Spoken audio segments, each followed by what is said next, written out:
everyone. Thank you for being here. And what a fantastic day. Yes, a great day. Thank you, Vincent. Before coming to the main announcement of the day, I would like to start by asking you a question. Adopt AI, almost 1 year after the AI Action Summit, you were absolutely building and you were key for this summit. How can you position the AI Action Summit comparing to Adopt AI? What was the objective and what are the key takeaways 1 year after? Yes, thank you. I think it's great for me to be back in this wonderful building, which was the stage of the AI Action Summit. Maybe let me start and take you back to the beginning of the year. Let's remember we had two shockwaves. First, day 2 of the US inauguration, we had this big Stargate announcement of $500 billion of investment in AI infrastructure in the US. And then days later, DeepSeek, the Chinese model, whom for arguably $6 million had developed a best-in-class model, showing that, the race was not over and things were still open. This was a fantastic stage to open the AI Action Summit.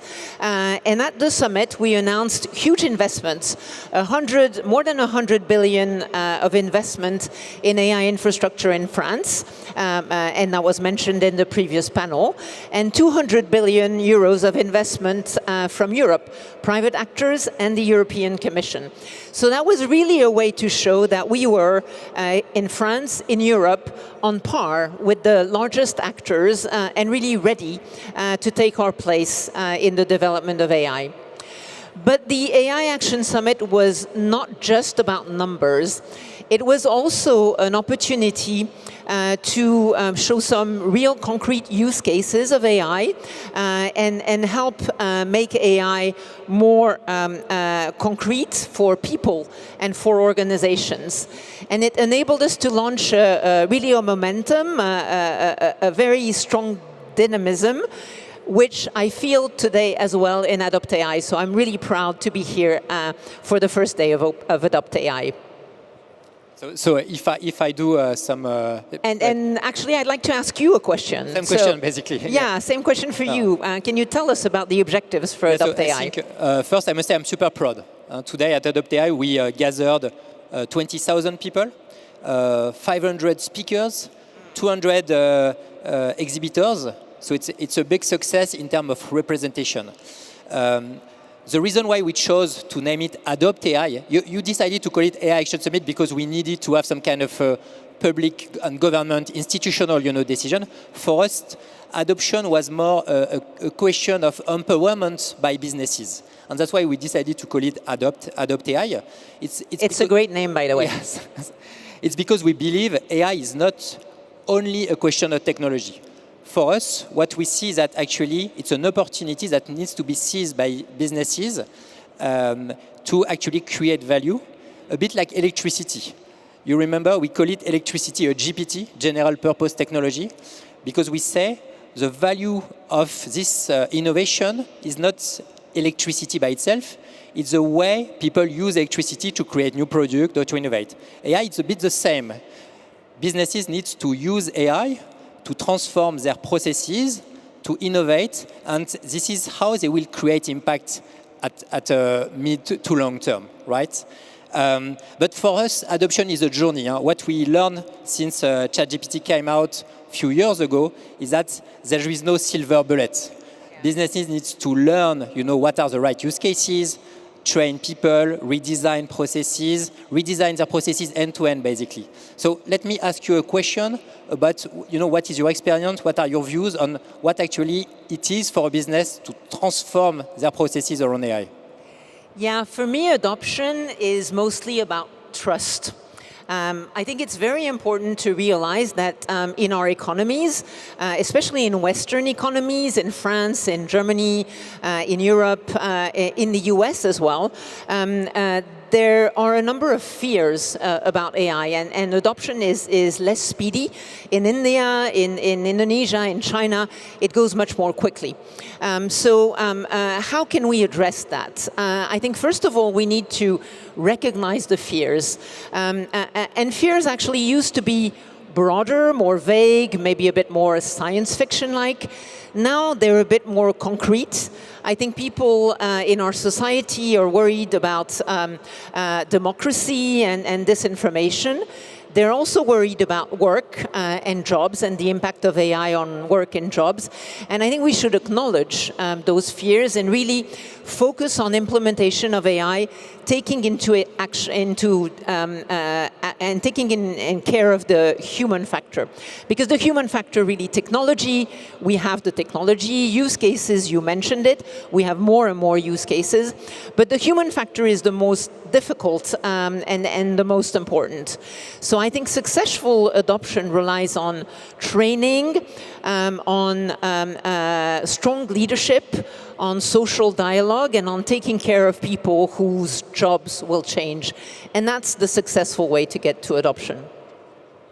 I fully agree. I think if I can build on that, to me there are three main ingredients. The first is a culture of trials, experimentation.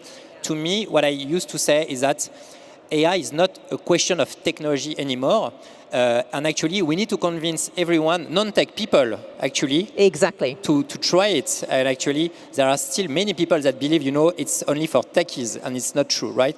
So what we see is that innovation is a bottom-up culture today. It's not top-down anymore. So it's important to encourage people to try, right? Completely. The second aspect for me is a scale, and we need to find a way to scale, because at the end, if you want to have an impact, you need to, improve at scale KPIs of all users. And if we keep innovating but only on a small scale, that will not have the impact we expect. And to me, the last one, which is probably the most difficult, and this is the one I think we are starting to do it now, is the transformation. If you think about it, when ChatGPT came out, it was mainly add-ons, companions we added, for everyone AI, as we used to say. But now we enter the agentic world, and agentic means redesigning processes end-to-end. And it's probably something that company will have to struggle with to redesign their processes. Yeah, I agree with that. And I think we've seen a lot of individual adoption of ChatGPTs or chatbots. And it's more, and that really gets to shadow AI in companies, but the adoption at scale is really the challenge.